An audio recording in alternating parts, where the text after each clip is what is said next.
আচ্ছা, শুরু করছি আবার অপারেটিং সিস্টেম দিয়ে। তো হোয়াট ইজ ওএস বা অপারেটিং সিস্টেম? অপারেটিং সিস্টেমটা কি? আমরা যদি বলতে চাই সহজ বাংলা ভাষায় যে অপারেটিং সিস্টেম হচ্ছে হার্ডওয়্যার এবং ইউজারের মধ্যে একটা ইন্টারফেস। কিরকম ব্যাপারটা? ধরেন আমরা সবাই ছোটবেলা থেকে পড়ছি যে কম্পিউটার জিরো আর ওয়ান ছাড়া কিছু বোঝে না, কম্পিউটার বাইনারি ডিজিট ছাড়া কিছু বোঝে না। কিন্তু একটু চিন্তা করেন তো, আমাদের দৈনন্দিন জীবনে আমরা যে কম্পিউটার ব্যবহার করি বা মোবাইল ব্যবহার করছি, কম্পিউটারের কথাই ব্যবহার ধরেন, আপনি কি আসলে জিরো আর ওয়ান দিয়ে কোনো ইনস্ট্রাকশন দিচ্ছেন? বা আপনি কি ডিরেক্ট জিরো ওয়ান ইউজ করতেছেন? আপনি তো হিউম্যান ল্যাঙ্গুয়েজ ইউজ করতেছেন। বা আপনি ধরেন একটা মিউজিক প্লে করলেন, এই মিউজিকটা কম্পিউটারে প্লে হচ্ছে কিভাবে? হ্যাঁ। তো এইটা এইটা একটা কম্পিউটার হার্ডওয়্যার গুলা এনাবল হয় হচ্ছে অপারেটিং সিস্টেমের দ্বারা। আপনি যদি একটা কম্পিউটারকে হিউম্যান বডির সাথে আপনি তুলনা করেন, তাহলে ধরেন আপনি মৃত মানুষ আর জীবিত মানুষের মধ্যে পার্থক্য কি? জীবিত মানুষেরও দেহ আছে, মৃত মানুষেরও দেহ আছে, হার্ডওয়্যারটা আছে, ঠিক আছে। কিন্তু মানুষ বাঁচার জন্য একটা সফটওয়্যারের প্রয়োজন হয় বা একটা রুহ আমাদের ভিতরে। আমরা যারা ইসলাম ধর্মের আছি আমরা বিশ্বাস করি আমাদের ভিতরে একটা রুহু আছে। যেই রুহু থাকার কারণে কিন্তু আমাদের এই হাত, পা, চোখ, নাক, কান এইগুলা কাজ করছে, ঠিক আছে। তো আমরা যখন মারা যাই, রুহুটা বের হয়ে যায় আমাদের হার্ডওয়্যার থেকে বা আমাদের শরীর থেকে। Computer system just like that, human body system. Computer সিস্টেমে অনেক হার্ডওয়্যারের সমষ্টি আছে, অনেক সেন্সর আছে, অনেক হার্ডওয়্যার আছে। এই হার্ডওয়্যার গুলা প্রপারলি ওয়ার্ক করে হচ্ছে অপারেটিং সিস্টেমের ইনস্ট্রাকশনের কারণে। অপারেটিং সিস্টেম এই হার্ডওয়্যার গুলাকে মানে সক্ষম করে তুলে আমার ইনস্ট্রাকশন অনুযায়ী কাজ করার জন্য। সো একটা অপারেটিং সিস্টেমেরও দেখা যায় আসলে দুইটা পার্ট থাকে, একটা হচ্ছে কার্নেল, একটা হচ্ছে শেল। সো একটা হচ্ছে ডিরেক্ট মানুষের কাছ থেকে ইনস্ট্রাকশন নিয়ে ওইটাকে মেশিন ল্যাঙ্গুয়েজে কনভার্ট করে, আর আরেকটা হচ্ছে মেশিন ল্যাঙ্গুয়েজটাকে ডিরেক্ট হার্ডওয়্যারে ইনস্ট্রাকশন দেয় যে তুমি এইভাবে এইভাবে করো। প্রথম কম্পিউটার যে সেটা কিন্তু আপনারা যে সবাই জানেন, অনেক বড় একটা কম্পিউটার ছিল, একটা ঘরের ভিতর রাখতে হইতো। ওখানে হচ্ছে মেশিন ল্যাঙ্গুয়েজে কোড করতে হইতো, আমাদেরকে দেখে দেখে ইনস্ট্রাকশন দেখে দেখে ওখানে করতে হইতো। ওটা কিন্তু ইউজ করতে পারতো না। বাট আজকে কম্পিউটার আমরা সবাই ইউজ করতে পারি কিন্তু এই অপারেটিং সিস্টেমের জন্য। বা আমরা যদি বইয়ের ভাষায় বলি, operating system can be defined as a interface between user and hardware.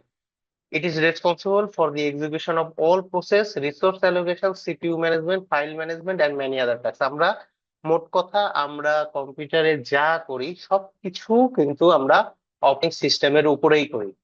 হ্যাঁ। অপারেটিং সিস্টেমের জন্যই আমরা কম্পিউটার সিস্টেমটাকে এত সহজভাবে ব্যবহার করতে পারি। সো একটা কম্পিউটার সিস্টেম যদি আমরা দেখি, তাহলে এর শুরুতেই থাকে, এর নিচে থাকে হচ্ছে হার্ডওয়্যার একদম, যেটা আমাদের প্রসেসর বা মাদারবোর্ড, র্যাম। এটা হচ্ছে আমাদের হার্ডওয়্যার। হার্ডওয়্যারের উপর থাকে হচ্ছে কার্নেল, কার্নেলের উপর থাকে হচ্ছে শেল। এই কার্নেল এবং শেল মিলাই হচ্ছে অপারেটিং সিস্টেম তৈরি হয়। শেলের কাজ কি? শেল হচ্ছে টার্মিনাল বা ইউজার, এবার শেলের উপর আমার অ্যাপ্লিকেশন প্রোগ্রাম গুলা ইনস্টল করা থাকে। আমরা দৈনন্দিন কাজে যে সফটওয়্যার গুলা ইউজ করি, যেরকম ক্রোম ব্রাউজার, মাইক্রোসফট ওয়ার্ড, এইগুলা কার উপর থাকে? এগুলা শেলের উপর বা অপারেটিং সিস্টেমের উপর ইনস্টল করা থাকে। এই অ্যাপ্লিকেশন সফটওয়্যার গুলা থেকে বিভিন্ন ইনস্ট্রাকশন বা বিভিন্ন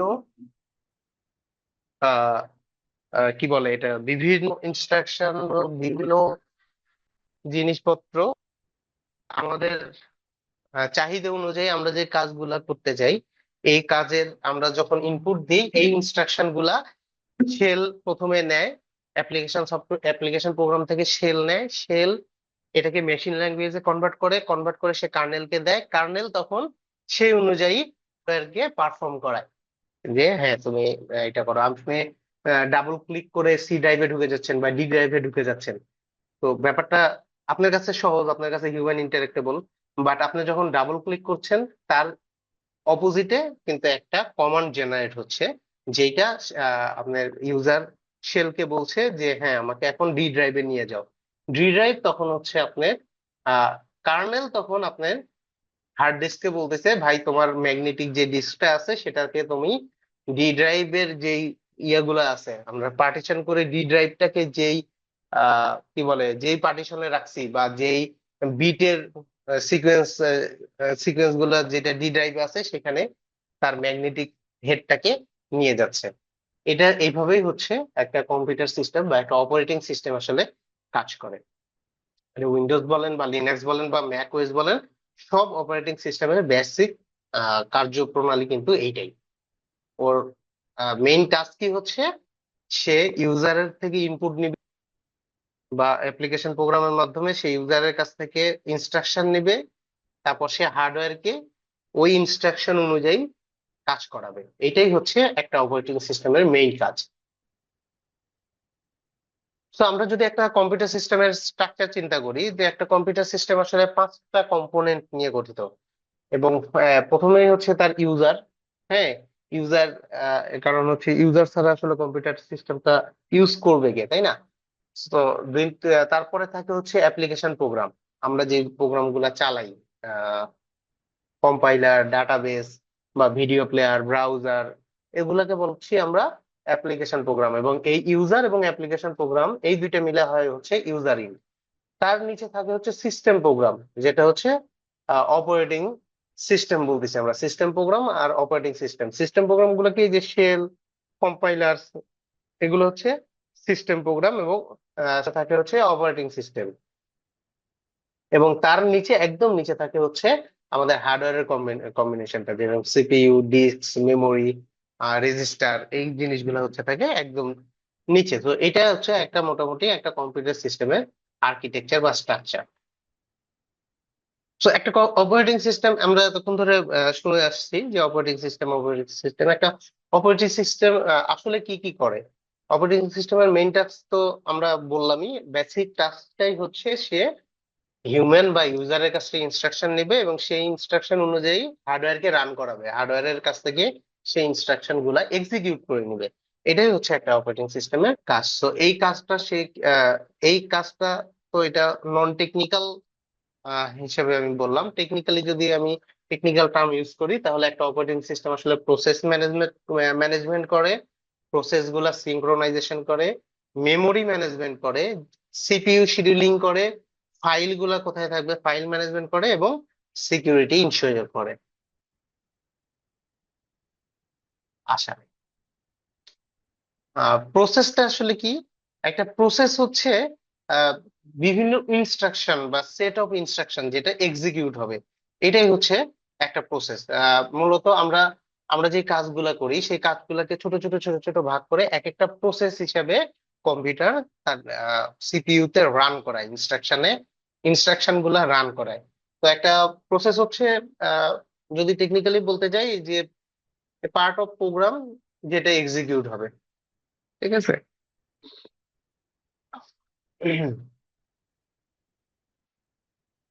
আচ্ছা, সো আমরা দেখলাম যে অপারেটিং সিস্টেমের ভিতরে একটা অন্যতম কাজ ছিল প্রসেস ম্যানেজমেন্ট। তো প্রসেস ম্যানেজমেন্টের ভিতরে আবার যে কাজগুলা আসলে একটা সিপিইউ, একটা অপারেটিং সিস্টেম করে, সেগুলা এখানে দেওয়া আছে। যেরকম শিডিউলিং করে সে প্রসেস এবং থ্রেডস, একটা প্রসেস ক্রিয়েট বা ডিলেট করে, সাসপেন্ড করে একটা প্রসেসকে বা রিজিউম করে, রিসোর্স প্রোভাইড করে। এই কাজগুলো একটা প্রসেস ম্যানেজমেন্ট করে থাকে। তো আমরা দেখছি যে একটা প্রসেস কি, একটা প্রসেস হচ্ছে পার্ট অফ প্রোগ্রাম যেটা হচ্ছে এক্সিকিউট হবে। হ্যাঁ, বা একটা সেট অফ ইনস্ট্রাকশন যেটা এক্সিকিউট হবে। তো এই প্রসেসের আবার আহ, কয়েকটা বৈশিষ্ট্য আছে বা কয়েকটা অ্যাট্রিবিউট থাকে। আপনাদের কাছে কি একটু বিরক্ত লাগতেছে, বোরিং লাগতেছে?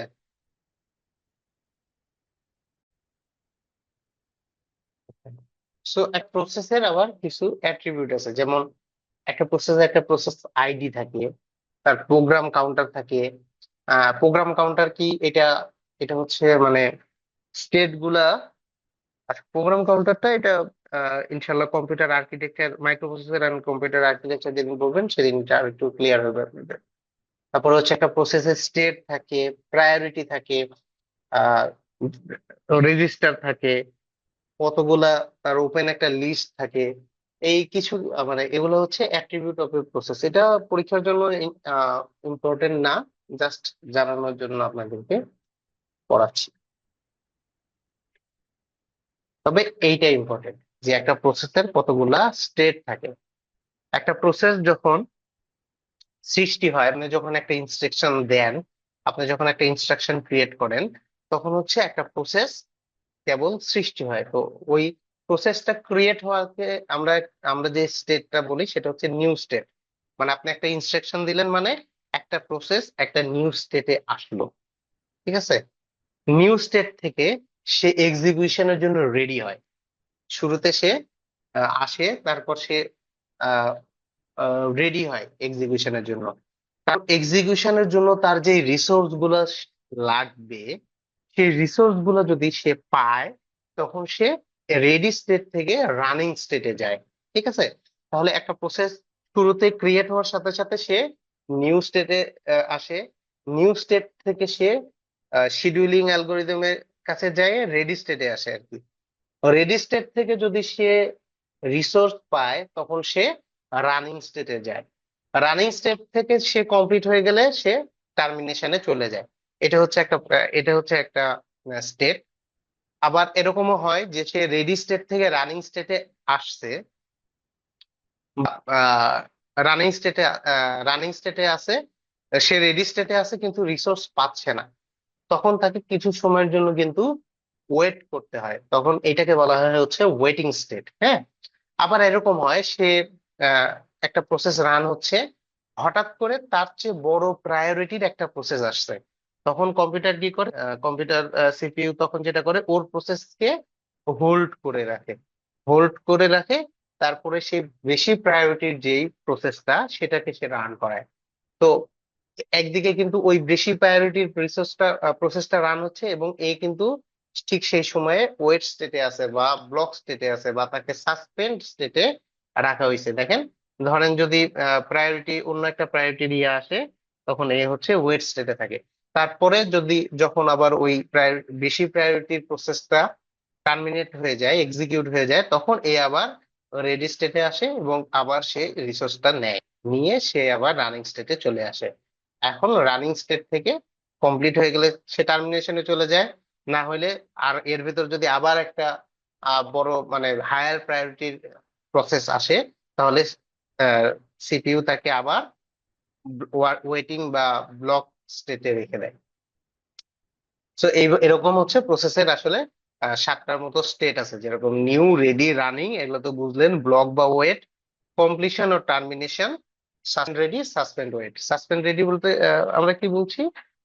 সাসপেন্ড রেডিটা হচ্ছে মানে এই যে ধরেন এখানে ওয়েটিং স্টেটে রাখছে, ওয়েটিং স্টেট থেকে আরো মানে সে তো ওয়েটিং স্টেটে আছে, তখন ধরেন যে সে ওয়েটিং স্টেটে আছে, তার চেয়ে প্রায়োরিটির একটা প্রসেস রান হচ্ছে। এখন যে প্রসেস রান হচ্ছে তার চেয়েও বড় একটা প্রায়োরিটির প্রসেস যদি আসে, তখন এই প্রসেসটাকে ওয়েট প্রসেস রাখবে, এবং এখানে যে ও প্রথম যে প্রসেসটা ওয়েটিং এ ছিল তাকে কিন্তু সাসপেন্ড ওয়েটে রেখে দিবে। হ্যাঁ। তারপরে ওই 3 নাম্বার হায়ার প্রায়োরিটির প্রসেসটা যখন টার্মিনেট হয়ে যাবে, তখন এখান থেকে একে নিয়ে নেবে, এই সাসপেন্ড ওয়েট থেকে সে আবার ওয়েটিং স্টেটে চলে যাবে। এভাবেই আসলে সিপিইউ শিডিউলিং গুলা করে। আমরা সামনে শিডিউলিং অ্যালগোরিদম দেখবো আজকেই। শিডিউলিং অ্যালগোরিদম দেখলে এটা আর একটু ক্লিয়ার হবে। তো একটা প্রসেসের আবার কয়েক ধরনের অপারেশন হয়। কি কি অপারেশন হতে পারে? একটা প্রসেসের ক্রিয়েশন হয়, শিডিউলিং হয়, এক্সিকিউশন হয়, এক্সিকিউশন শেষে তার ডিলিট অথবা কিল হয়। আপনার জন্য অ্যাসাইনমেন্ট থাকবে, আপনাদের জন্য প্রসেস শিডিউলার এবং প্রসেস কিউ, এই দুইটা টপিক আপনারা পড়বেন, নিজ দায়িত্বে পড়ে নেবেন। ঠিক আছে?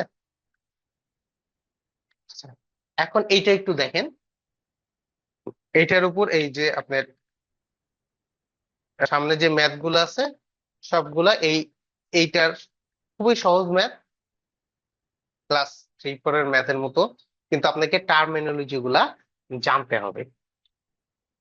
তো এখন আমরা পড়তেছি হচ্ছে শিডিউলিং অ্যালগোরিদম। হ্যাঁ, প্রায়োরিটি শিডিউলিং বা প্রসেস শিডিউলিং বা অপারেটিং সিস্টেমের শিডিউলিং অ্যালগোরিদম পড়ছি আমরা।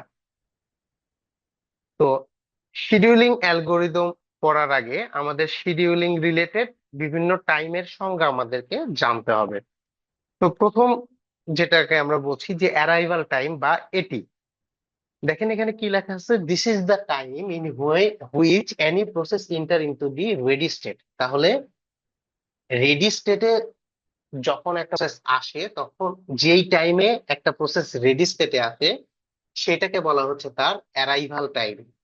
রেডি স্টেটের আগে কিন্তু আরেকটা স্টেট আছে, নিউ স্টেট। নিউ স্টেট কিন্তু না, নিউ স্টেট হচ্ছে একটা প্রসেস যখন ক্রিয়েট হয় তখন তাকে নিউ স্টেট বলা হচ্ছে। সেই প্রসেসটা যেইটা সময়ে রেডি স্টেটে আসবে ওই সময়টাকে বলা হচ্ছে তার অ্যারাইভাল টাইম। ঠিক আছে? তো ব্রাশ টাইম কি? ব্রাশ টাইম হচ্ছে একটা প্রসেস এক্সিকিউশন হতে ঠিক মানে শুধু এক্সিকিউশন হতে কতটুকু টাইম লাগতেছে, আলটিমেটলি এটা হচ্ছে আপনার সিপিইউ টাইম। ঠিক আছে? সিপিইউ টাইমটা হচ্ছে আপনার ব্রাশ টাইম। মানে ধরেন একটা প্রসেস 3 সেকেন্ডের মাথায় সে রেডি স্টেটে আছে এবং সে এক্সিকিউট হয়ে 4 সেকেন্ডের মাথায় তার কাজ শেষ হয়ে গেছে, তার মানে তার ব্রাশ টাইম হবে 4 - 3 1। ঠিক আছে? আচ্ছা, কমপ্লিশন টাইম। কমপ্লিশন টাইম হচ্ছে একটা প্রসেস যখন কমপ্লিট হয়ে গেছে সেই টাইমটা হচ্ছে তার কমপ্লিশন টাইম। যেরকম একটু আগে যেটা বললাম যে একটা প্রসেস ঠিক 3 সেকেন্ডের সময় সে অ্যারাইভাল স্টেটে আসছে, এক্সিকিউট হওয়ার পর মানে 4 সেকেন্ডের মাথায় সে তার এক্সিকিউশন কমপ্লিট হয়ে গেছে, তাহলে তার ব্রাশ টাইম হচ্ছে 1, তার কমপ্লিশন টাইমটা হচ্ছে 4। মানে ঠিক যেই সময়ে একটা প্রসেস কমপ্লিট হয়ে যাচ্ছে সেটাকে বলা হচ্ছে তার কমপ্লিশন টাইম সিটি। তাহলে টার্ন অ্যারাউন্ড টাইম কোনটা হবে? টার্ন অ্যারাউন্ড টাইম হচ্ছে একটা প্রসেস রেডি স্টেটে আসার থেকে কমপ্লিট হতে যেই সময়টা লাগে সেটা হচ্ছে তার টার্ন অ্যারাউন্ড টাইম। মানে একটা প্রসেসের কমপ্লিশন টাইম থেকে আমরা যদি অ্যারাইভাল টাইমটা বাদ দিই তাহলে যেটা থাকতেছে এই টোটাল টাইমটা হচ্ছে তার টার্ন অ্যারাউন্ড টাইম। এর ভিতর তার ব্রাশ টাইম আছে, এর ভিতর তার ওয়েটিং টাইম আছে। ধরেন রেডি স্টেটে আসার সাথে সাথেই তো একটা প্রসেস রিসোর্স নাও পাইতে পারে, তাকে কিছুক্ষণ ওয়েট করতে হইতে পারে। তাহলে স্টেটে আসা থেকে কমপ্লিশন হইতে যত টাইম লাগবে ঠিক ওইটা হচ্ছে তার টার্ন অ্যারাউন্ড টাইম বা টিএটি। হ্যাঁ, এটা আমরা কমপ্লিশন টাইম থেকে অ্যারাইভাল টাইমকে বিয়োগ করলে আমরা টার্ন অ্যারাউন্ড টাইম পাবো। আবার ব্রাশ টাইমের সাথে ওয়েটিং টাইম আমরা যদি যোগ করি তাহলে আমরা টার্ন অ্যারাউন্ড টাইম পাবো। ওয়েটিং টাইমটা কি? ধরেন একটা প্রসেস রেডি স্টেটে আসছে, তারপরে তার রিসোর্স পাইতে, রিসোর্স এক্সিকিউশন শুরু হইতে যেই সময়টা লাগছে সেটা হচ্ছে তার ওয়েটিং টাইম। ধরেন একটা প্রসেস 3 সেকেন্ডের সময় আহ ইয়াতে আসছে, 12টা 3 মিনিটে ধরেন সে রেডি স্টেটে আসছে, অ্যারাইভাল টাইম তার 12টা 3 মিনিট। তার রিচ পাইতে পাইতে বেজে গেছে 12টা 7, তাহলে তার ওয়েটিং টাইম কিন্তু এই 4 মিনিট, মাঝখানে 4 মিনিটটা কিন্তু তার ওয়েটিং টাইম। হ্যাঁ, তারপরে তার এক্সিকিউশন হয়েছে 1 মিনিটে, তাহলে এক্সিকিউশন 12টা 8-এ সে কমপ্লিট হয়ে গেছে। তাহলে তার এই যে ব্রাশ টাইম হচ্ছে 1 মিনিট আর ওয়েটিং টাইম হচ্ছে 3 মিনিট, এই 4 মিনিট হচ্ছে টোটাল তার টার্ন অ্যারাউন্ড টাইম। আর ওয়েটিং টাইমটা কি? এই যে যতক্ষণ সে ওয়েট করছে ততক্ষণ হচ্ছে ওয়েটিং টাইম। আর রেসপন্স টাইমটা কি? রেসপন্স টাইম হচ্ছে আহ, একটা টাইম, একটা প্রসেস অ্যারাইভাল টাইমে এসে প্রথম মানে সিপিইউ পাইতে আর কি, প্রথম রিসোর্স পাইতে যেই সময়টা তার লাগছে সেটাকে আমরা বলতেছি রেসপন্স টাইম। এটা some kind of waiting time আর কি। সো আমাদের শিডিউলিং আমরা কেন করব? আমরা সিপিইউ শিডিউলিং কেন করব? আমরা প্রসেস শিডিউলিং, আমরা কম্পিউটার আর্কিটেকচারে বা অপারেটিং সিস্টেমে আমরা শিডিউলিং অ্যালগোরিদম কেন করব? এটা হচ্ছে আমার সিপিইউ ইউটিলাইজেশনটা যেন সবসময় আমরা হাই থাকে, মানে আমরা কম রিসোর্সটাকে যেন ভালোভাবে ইউটিলাইজ করতে পারি। আমাদের প্রত্যেকটা শিডিউলিং অ্যালগোরিদমের মূল লক্ষ্য হচ্ছে টার্ন অ্যারাউন্ড টাইম যত কমানো যায়। টার্ন অ্যারাউন্ড কমানো, টাইম কমানো মানে কি? আলটিমেটলি আপনার প্রসেসটা দ্রুত এক্সিকিউট করতে দেওয়া। তারপর রেসপন্স টাইমটা যেন মিনিমাম হয়, তার মানে একটা প্রসেস যেন রেডি স্টেটে আসার পর খুব দ্রুত সে এক্সিকিউট স্টেটে যাইতে পারে। ওয়েটিং টাইম যেন লেস করা যায় এবং থ্রো আউটপুটটা যেন আমার ম্যাক্সিমাম হয়, আমার কম রিসোর্স ব্যবহার করে যেন আমি ম্যাক্সিমাম একটা থ্রো আউট পেতে পারি। এটা হচ্ছে আমার পারফরমেন্স ইউটিলাইজেশন। এবং আমি কেন শিডিউলিং? আমি শিডিউলিং অ্যালগোরিদম করবো হচ্ছে আমার ম্যাক্সিমাম সিপিইউ ইউটিলাইজেশনের জন্য। আমি ফেয়ার অ্যালোকেশন করবো, সিপিইউ তে আমি সুন্দরভাবে অ্যালোকেট করে রাখবো সবকিছু। ম্যাক্সিমাম থ্রু আউটপুট পাবো, মিনিমাম টার্ন অ্যারাউন্ড টাইম থাকবে, মিনিমাম ওয়েটিং টাইম থাকবে, মিনিমাম রেসপন্স টাইম থাকবে। আচ্ছা, আচ্ছা, এখন আমরা পড়বো অপারেটিং সিস্টেমের অন্যতম ইম্পর্টেন্ট একটা টপিক, এটা হচ্ছে শিডিউলিং অ্যালগোরিদম ইন ওএস। আচ্ছা, শিডিউলিং অ্যালগোরিদম আমরা কয়েক ধরনের শিডিউলিং অ্যালগোরিদম আছে, এরকম ফার্স্ট কাম ফার্স্ট সার্ভ বা এফসিএফএস। তারপরে আছে shortest job first, SGF. Priority based scheduling, round robin, shortest remaining time first, আর একটা হচ্ছে মাল্টি লেভেল কিউ শিডিউলিং। আমরা মোটামুটি সবগুলা পড়বো।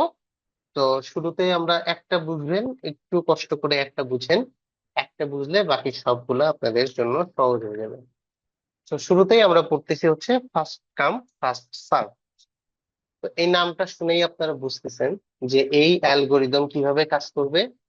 ফার্স্ট কাম ফার্স্ট সার্ভ, যে আগে আসবে সে আগে পাবে, আগে আসলে আগে পাবেন নীতিতে এ হচ্ছে কাজ করবে, এই অ্যালগোরিদমটা কাজ করবে। মানে আপনার কাছে যে আগে আসবে সেই আগে পাবে, এরকম একটা ব্যাপার। স্টক মানে গ্রামীণ ফোনের অভারের মতো স্টক থাকা সাপেক্ষে আর কি।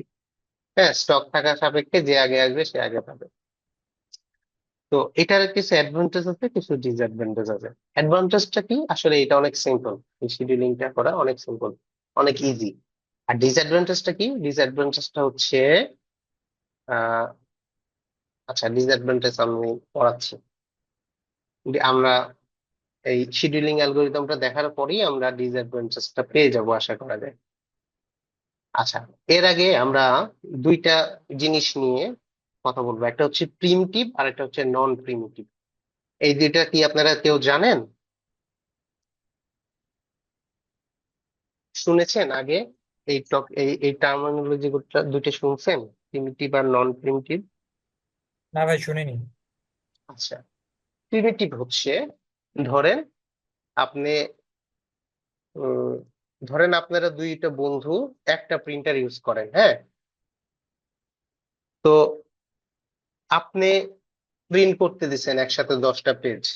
তো 10টা পেজে প্রিন্ট হইতে 10 সেকেন্ড সময় লাগবে। এখন এর মধ্যে আপনার বন্ধুর এমার্জেন্সি, ও আবার প্রিন্ট দিছে। এখন আপনার যদি এরকম, আপনার প্রিন্টারটা যদি এরকম হইতো যে এটা নন প্রিমিটিভ, প্রিন্টারটা সাধারণত নন প্রিমিটিভ, তাহলে কি করবে জানেন? আপনার 10টা পেজ আগে সে প্রিন্ট দিবে, তারপর সে আপনার বন্ধুর পেজ গুলা প্রিন্ট দিবে। প্রিন্টার কিন্তু এইভাবে কাজ করে, ধরেন আপনি প্রিন্ট দিছেন, আরো একজন প্রিন্ট দিছে, যারটা আগে শুরু করবে সে কিন্তু আগে তারটা শেষ করবে। আপনার 2 পেজ দিয়ে আবার ওর 4 পেজ দিবে, তারপর আবার আপনার 2 পেজ দিবে, এরকম কিন্তু একটা প্রিন্টার করে না। তো এই যে, যেই কাজটা মানে ধরেন একটা প্রসেস শুরু হয়েছে, এটা প্রিমিটিভ মানে হচ্ছে এই প্রসেস যতক্ষণ শেষ না হবে ততক্ষণ অন্য আর কোনো প্রসেস শুরু হইতে পারবে না। মানে ধরেন আপনি যে রিসোর্স, আপনি একটা প্রসেস শুরু হয়েছে, এই প্রসেস যে রিসোর্সটা নিছে সেই রিসোর্স অন্য কোনো প্রসেসর ইউজ করতে পারবে না কোডটা শেষ না হওয়া পর্যন্ত। আর নন প্রিমিটিভ কি? নন প্রিমিটিভ হচ্ছে, ধরেন আপনার কাজ করতেছেন, এর মধ্যে একটা হায়ার প্রায়োরিটি কাজ আসলো, তখন আপনার কাজটাকে সে পজ করে হায়ার প্রায়োরিটি কাজটা করে আবার আপনারটা করে দিল। এটা হচ্ছে নন প্রিমিটিভ। ক্লিয়ার ভাইয়া? জি ভাই, ক্লিয়ার। সো এফসিএফএস এটা হচ্ছে একটা নন প্রিমিটিভ অ্যালগোরিদম। হ্যাঁ, যে এটা ডিসঅ্যাডভান্টেজ গুলো এখন বলি তাহলে। যেহেতু এটা নন প্রিমিটিভ, সো ধরেন যে আপনার শুরুতেই একটা বড় প্রসেস আসছে, তারপরের গুলা ছোট ছোট ছোট, তো শুরুতেই একটা জ্যাম লেগে থাকে, অনেকগুলো প্রসেস ওয়েটিং স্টেটে থেকে যাচ্ছে, কিন্তু হয়তোবা দেখা যাচ্ছে ওই প্রসেস গুলো অনেক ছোট ছিল। তো একটা ডেডলক অবস্থা সৃষ্টি হতে পারে, তো এটাকে বলা হচ্ছে এফসিএফএস এর ডিসঅ্যাডভান্টেজ। তো আমরা অ্যালগোরিদমটা দেখলে আপনারা একটু ভালো বুঝতে পারবেন। আপনাদের জন্য অ্যাসাইনমেন্ট হচ্ছে আপনারা প্রিমিটিভ আর নন প্রিমিটিভ এর ভিতর পার্থক্য লিখবেন। আচ্ছা, প্রশ্নে কিভাবে আসবে আমরা এখন দেখি। প্রশ্নে এরকম এইভাবে পরীক্ষার খাতায় ম্যাথ গুলো আসবে যে, ধরেন যে আমরা প্রশ্নটা পড়ি, দেখি কি বলছে যে, let's take an example of FCFS scheduling algorithm. In the following schedule there are 5 process with process ID P0, P1, P2, P3 and P4. ভালো করে বুঝেন। P0 arrives at time 0, তাহলে P0 অ্যারাইভ টাইম কত ভাইয়া, একটু বলেন তো আমার সাথে সাথে। 0। 0, তার মানে এটা হচ্ছে এটি, তাই না? অ্যারাইভাল টাইম হচ্ছে 0। P1 at time 1, তাহলে P1 এর arrival time 1, P2 at time 2, P3 arrives at time 3, and process P4 arrives at time 4 in the ready queue. তার মানে রেডি কিউয়ে আমার কোন প্রসেসটা কখন আসছে এটা আমার দেওয়া আছে। তারপর বলছে যে the process and their respective arrival and brush time given in the following table। সে একটা টেবিল দিয়ে দিছে, দেখি আমরা টেবিলটা। এই যে এখানে আপনারা দেখেন P0, প্রসেস আইডি P0, সে কখন আসছে 0, অ্যারাইভাল টাইম 0। P1 আসছে 1 এ, P2 2 তে, P3 তে, P4 আসছে ধরেন অ্যারাইভাল টাইম তার 6। হ্যাঁ, এখানে কি ভুল লিখছি দুইটা? হুম, এটা সরি, এটা আমি এডিট করে দিবনি, ঠিক আছে? এখানে টাইম ভুল দেওয়া আছে, হয় এটা 6 হবে আর কি। ওকে, সো অ্যারাইভাল টাইম আমি পাইলাম। ব্রাশ টাইম, সে বলছে যে ব্রাশ টাইম আর কমপ্লিশন টাইম কি কি দিবে সে, অ্যারাইভাল এবং ব্রাশ টাইম হচ্ছে সে ইয়াতে দিয়ে দিছে।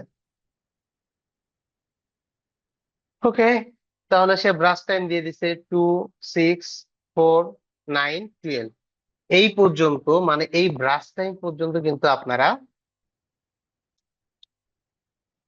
দেখতে পাবেন আর কি পরীক্ষার খাতায় প্রশ্নে।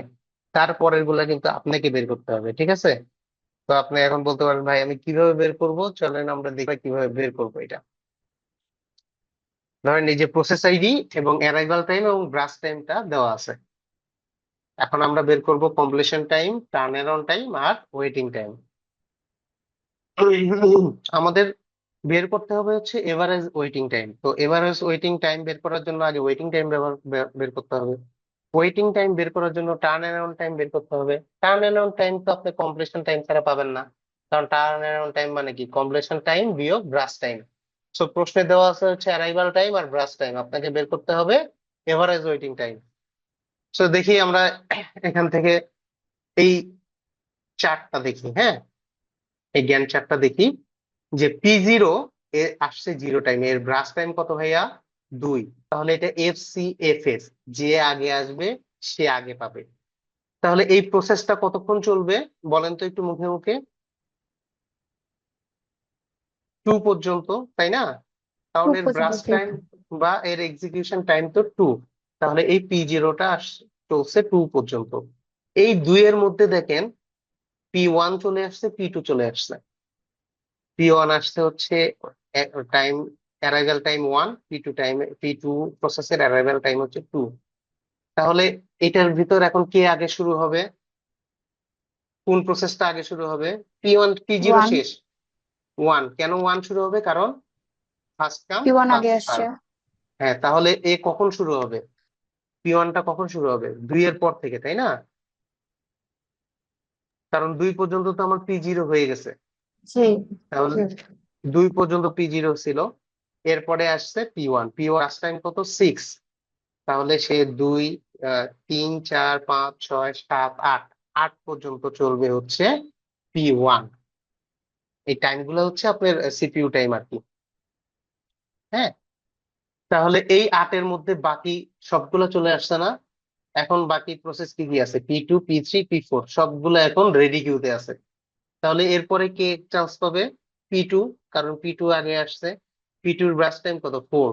তাহলে 8 এর পর থেকে শুরু হবে 9, 10, 11, 12, 12 পর্যন্ত চলবে হচ্ছে আমার P2।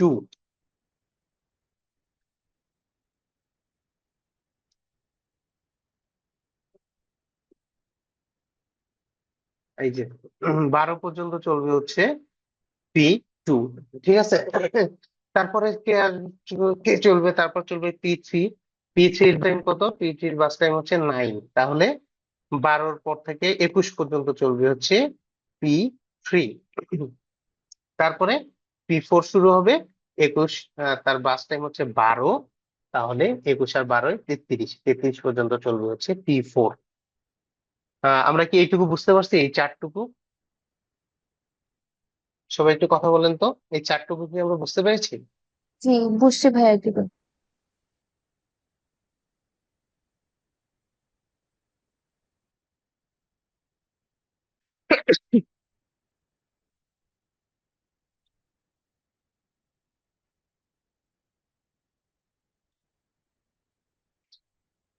আচ্ছা, সবাই বুঝছি। জি ভাই, বুঝতে পারছি। জি ভাই। আচ্ছা, ঠিক আছে। তাহলে ভাই ওয়েটিং টাইমটা 33/5 হইতো। হ্যাঁ, ওয়েটিং টাইম 33/5 হবে। আমি ভুল করছি, বললাম না, দুইটা ভুল করছি আর কি, দুইটা গেছে, আমি ঠিক করে দিব এটা। না, ওয়েটিং টাইম 33/5 এখনই বলা যাচ্ছে না, তো থামেন, এটা তো কমপ্লিশন টাইম। সরি, আমি তো বলছিলাম ওই যে 4 আর 6, দেখি ভুল হয়েছে কিনা। আচ্ছা, তাহলে কমপ্লিশন টাইম গুলো কি হবে ভাই? এখান থেকে আমি লিখে দিতে পারবো কমপ্লিশন টাইম। এই চারটা যদি হয়ে যায় তাহলে আমি কমপ্লিশন টাইম খুব সহজে লিখে দিতে পারবো। তাহলে P0 শেষ হয়েছে হচ্ছে 2-এ, P1 শেষ হয়েছে হচ্ছে 8-এ, P3 শেষ হয়েছে 12-তে, 4 শুরু হয়েছে 21-এ, P4 শেষ হয়েছে হচ্ছে 33-এ। তাহলে এখন টার্ন অ্যারাউন্ড টাইম কি? টার্ন অ্যারাউন্ড টাইম হচ্ছে কমপ্লিশন টাইম বিয়োগ কোনটা বলেন? Arrival time. অ্যারাইভাল। তাহলে কমপ্লিশন থেকে টার্ন অ্যারাউন্ড অ্যারাইভাল বাদ দিলে আমরা হচ্ছে টার্ন অ্যারাউন্ড টাইম পাবো। তাহলে কমপ্লিশন টাইম 2, অ্যারাইভাল টাইম 0, তাহলে টার্ন অ্যারাউন্ড টাইম হচ্ছে 2। এটার কমপ্লিশন টাইম 8, অ্যারাইভাল টাইম হচ্ছে 1, তাহলে turn around time 7।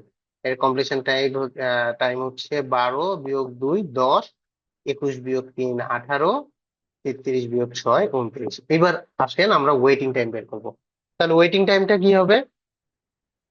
Waiting time আমরা কিভাবে বের করবো? টার্ন অ্যারাউন্ড থেকে হচ্ছে বার্স্ট টাইম বিয়োগ করতে হবে। এই যে টার্ন অ্যারাউন্ড টাইম থেকে আমরা ব্রাশ টাইমটা বিয়োগ করব, কারণ কি টার্ন অ্যারাউন্ডটা আমার অ্যারাইভাল টাইম থেকে কমপ্লিশন টাইমে আসার সময়, এর ভিতর হচ্ছে এক্সিকিউশন টাইম বা ব্রাশ টাইমটা আছে কিন্তু এই টোটাল টাইমের মধ্যে। তাহলে এই টার্ন টাইম থেকে ব্রাশ টাইমটা বাদ দিলে আমি পেয়ে যাব যে আসলে ওর কতক্ষণ ওয়েট করতে হয়েছে, তাই না? সিম্পল না ব্যাপারটা? টার্ন অ্যারাউন্ড টাইম কি? কমপ্লিশন টাইম থেকে অ্যারাইভাল টাইম, মানে অ্যারাইভাল টাইম থেকে কমপ্লিশন টাইমে আসতে যত সময় লাগছে, তার মানে কমপ্লিশন টাইম বিয়োগ অ্যারাইভাল টাইম। তো এর মধ্যে তো ওইটা এক্সিকিউট হয়েছে, এর ব্রাশ টাইমটা আছে। ব্রাশ টাইম মানে কি? Execution time. তাহলে আমরা টার্ন অ্যারাউন্ড টাইম থেকে আমরা যদি ব্রাশ টাইমটা বাদ দিয়ে দিই, তাহলে আমি পেয়ে যাব যে আসলে ও কতক্ষণ ওয়েটিং টাইমে থাকতে হয়েছে। ঠিক আছে?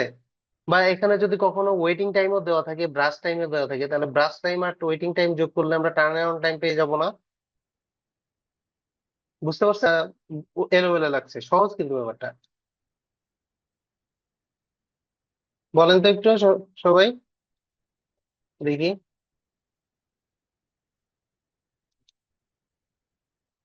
বুঝছেন সবাই? জি ভাই, বুঝা গেছে। ঠিক আছে, তাহলে ওয়েটিং টাইম আমরা বের করি। ওয়েটিং টাইম হচ্ছে টার্ন অ্যারাউন্ড টাইম বিয়োগ ব্রাশ টাইম। তাহলে 2 - 2 0, 1, এখানে 7 - 6 1, 6 মাইনাস হচ্ছে কত হবে? 4 নাকি? সরি, 10 মাইনাস হচ্ছে 4, তাহলে 6। 18 - 9 9, 17 মাইনাস কত হবে? সরি, 29 - 12 নাকি? এখানে কি ভুল লিখছি? না, ঠিক আছে, 17। তাহলে ওয়েটিং টাইম কত হবে? 17 আর 9 হচ্ছে, 17 আর 1 18, 18 আর 6 24, 24 আর 9 33। হ্যাঁ, ঠিকই আছে, 33 হবে এখানে। তাহলে এভারেজ ওয়েটিং টাইম হবে কত? 33 ভাগ কয়টা প্রসেস? 5। ঠিক আছে, বুঝতে পারছেন? সরি, এখানে 33 হবে ভাই, আমি এখনই ঠিক করে দিচ্ছি।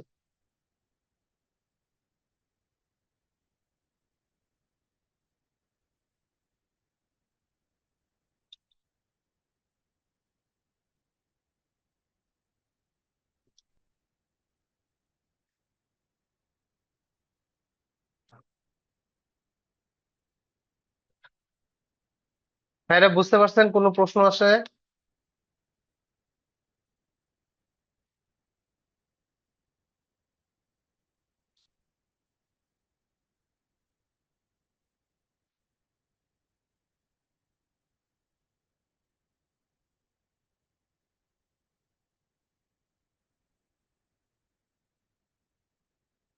হ্যালো, জি ভাই বুঝছি। সবাই বুঝছেন? জি ভাই বুঝছি।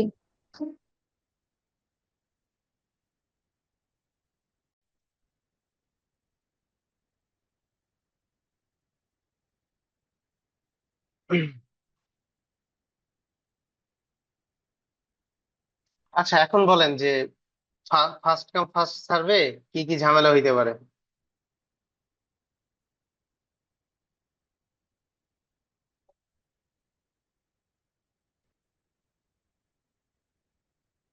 যদি বুঝে থাকেন দেখেন, এটাকে ফার্স্ট কাম ফার্স্ট সার্ভে একটা ডিসঅ্যাডভান্টেজ হতে পারে। এটাকে বলা হয় কনভো ইফেক্ট।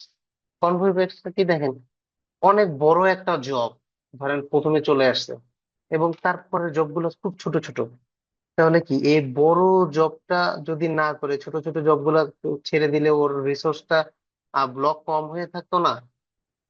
তো যেহেতু ফার্স্ট কাম ফার্স্ট সার্ভের এই মেমোরিটা নাই, সে আগে হচ্ছে যে আসে তাকে দেয়, তাহলে প্রথমেই যদি একটা বড় জব আসে তারপরে এগুলো যদি ছোট ছোট আসে তাহলে হচ্ছে একটা ব্লকেডের তৈরি হতে পারে। তো এটাকেই বলা হয় হচ্ছে কনভো ইফেক্ট।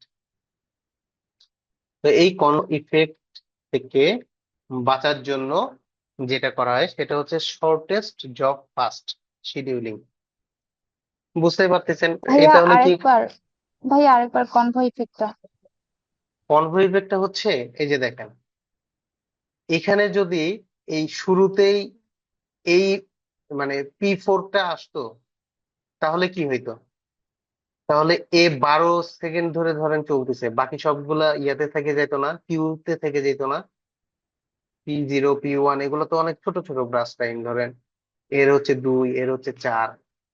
তো কনভো ইফেক্টটা হচ্ছে এরকম যে ধরেন যে প্রথমেই যদি, যেহেতু এটা ফার্স্ট কাম ফার্স্ট সার্ভ, তো প্রথমেই যদি অনেক বড় একটা প্রসেস চলে আসে এবং পরের প্রসেস গুলো যদি ছোট ছোট প্রসেস হয়, তাহলে দেখেন ও বড় প্রসেসটা যতক্ষণ শেষ না হচ্ছে ততক্ষণ সে ব্লক করে রাখছে সবকিছুকে, ততক্ষণ সে কাউকে রিসোর্স দিচ্ছে না। আহ ততক্ষণ ওয়েটিং স্টেজে আসারও তো একটা মানে ওয়েটিং স্টেজটাও ভরে যাচ্ছে, বা আপনার ক্যাশ ক্যাশ মেমোরিটাও কিন্তু ফুল হয়ে যাচ্ছে এদিক থেকে, বা আপনার রেজিস্টারে কিন্তু নতুন কোনো ইনস্ট্রাকশন সে নিতে পারতেছে না। কারণ কি, এখানেই তো অনেক জ্যাম হয়ে আছে। প্রথম জবটা অনেক বড়, তার হইতে শেষ হইতে সময় লাগতেছে, এই জন্য ছোট ছোট জব গুলো ওয়েটিং স্টেজ থেকে যাচ্ছে, ওয়েটিং স্টেজটাও ভরে যাচ্ছে, নতুন করেও আবার কেউ ওয়েটিং স্টেজে দিতে পারতেছে না সিপিইউ। তো এখানে একটা ব্লকেডের বা একটা ডেডলকের সৃষ্টি হচ্ছে না? এটাই হচ্ছে কনভোইডেড।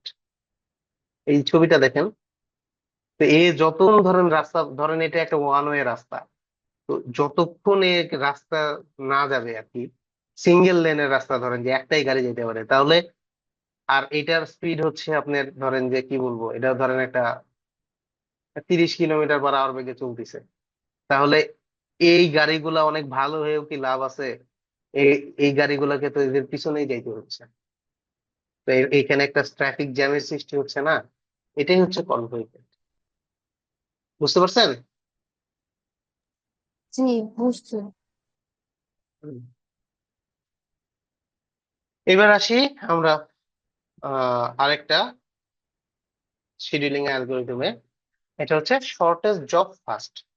এর আগেরটা আমরা কি করছিলাম, যে ফার্স্ট কাম ফার্স্ট সার্ভ, আর এটা হচ্ছে শর্টেস্ট জব ফার্স্ট। আপনার নাম শুনেই বুঝতে পারতেছেন, তাহলে এর কাজ কি হবে? এর কাজ হচ্ছে যে জবটা সবচেয়ে শর্টেস্ট সেটাকে সে আগে ছেড়ে দিবে। হুম। তাহলে এর অ্যাডভান্টেজটা কি? অ্যাডভান্টেজ হচ্ছে এর ম্যাক্সিমাম শো আউটপুট পাওয়া যায়, আর এভারে ওয়েটিং টাইমটা কমে আসে। আর ডিসঅ্যাডভান্টেজ কি? ডিসঅ্যাডভান্টেজটা হচ্ছে যে এটা আসলে প্র্যাকটিক্যালি ইমপ্লিমেন্টেবল না, কারণ আপনার একটা সিপিইউ জানে না তার প্রসেস, বা একটা প্রসেসে কখনো এই ইনফরমেশন দেওয়া থাকে না যে তার ব্রাশ টাইম কত হবে, মানে শুরুতেই বোঝা যায় না যে এই প্রসেসটার ব্রাশ টাইম কত হবে এটা মানে এটার শুরু অ্যাডভান্স জানা বা শুরুতেই প্রেডিক্ট করাটা কঠিন, তো এই জন্য এটা আসলে ইমপ্লিমেন্টেবল অতটা না। তারপরে আমরা দেখি এটা কি করা যায়। ধরেন যে এখানে তাহলে মানে কি বলছে, in the following example there are 5 job name P1 P2 P3 P4 and P5। তাহলে এদের অ্যারাইভাল টাইম দেওয়া আছে, ব্রাশ টাইম দেওয়া আছে, আপনাকে এভারেজ ওয়েটিং টাইম বের করতে হবে। তাহলে আমরা দেখি এটা কিভাবে কাজ করবে। সো P1 আসছে হচ্ছে একে, অ্যারাইভাল টাইম, এর ব্রাশ টাইম হচ্ছে 7।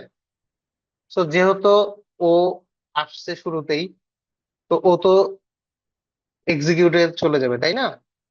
তাহলে আহ এখানে 0 থেকে 1-এ কোনো প্রসেস নাই।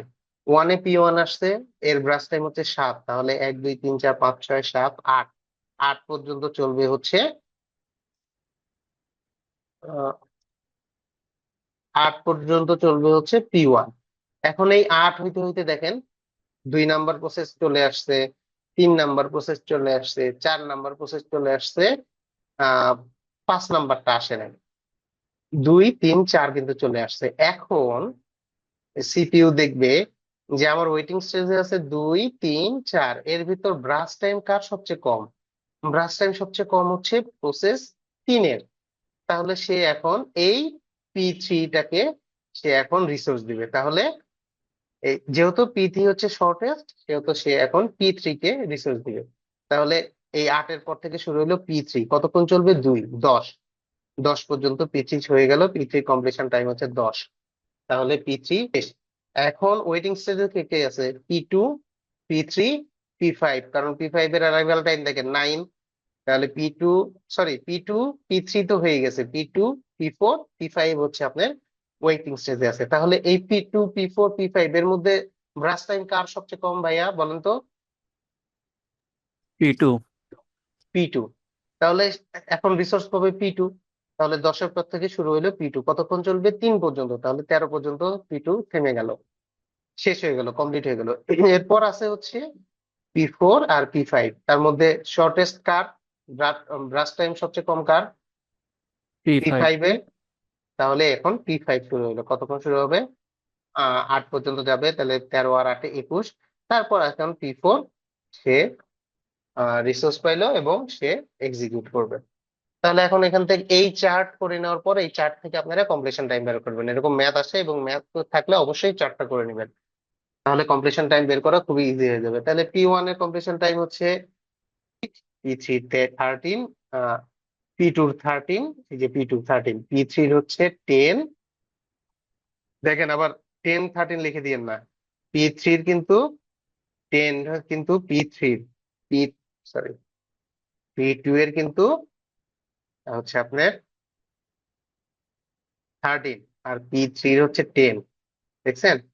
তারপর P4 এর হচ্ছে 31 এবং P5 এর হচ্ছে 21। তো এখান থেকে আমরা টার্ন অ্যারাউন্ড টাইম বের করে নিব এবং টার্ন অ্যারাউন্ড টাইম থেকে অ্যারাইভাল টাইম বাদ দিয়ে আমরা ওয়েটিং টাইম বের করে আমরা এভারেজ ওয়েটিং টাইম লিখে দেবো। ক্লিয়ার? এটা ক্লিয়ার ভাইয়া? Shortest time first, shortest job first, জি ভাই। সবাই বুঝছেন না? জি ভাই। কে বুঝেন নাই বলেন।